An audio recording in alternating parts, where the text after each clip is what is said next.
ज़बूर 85। ए खुदावन, तू अपने मुल्क पर मेहरबान रहा है। तू यकूब को असीरी से वापस लाया है। तूने अपने लोगों की बदकारी माफ़ कर दी है।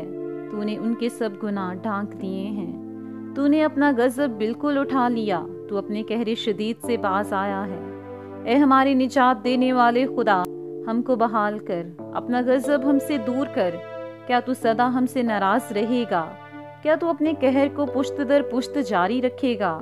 क्या तू हमको फिर जिंदा ना करेगा, ताकि तेरे लोग तुझ में शादमान हों?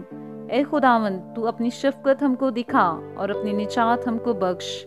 मैं सुनूंगा कि खुदावन खुदा क्या फरमाता है, क्योंकि वो अपने लोगों और अपने मुकद्दसों से सलामती की बातें करेगा, पर वो फिर हमाकत की तरफ रजू ना करें। यकीनन उसकी निजात उससे डरने वालों के करीब है, ताकि जलाल हमारे मुल्क में बसे। शफकत और रास्ती बाहम मिल गई हैं। सदाकत और सलामती ने एक दूसरे का बोसा लिया है। रास्ती ज़मीन से निकलती है और सदाकत आसमान पर से झांकती है। जो कुछ अच्छा है वही खुदावंद अता फरमाएगा और हमारी ज़मीन अपनी पैदावार देगी। सदाकत उसके आगे आगे चलेगी और उसके नक्शे कदम को हमारी राह बनाएगी।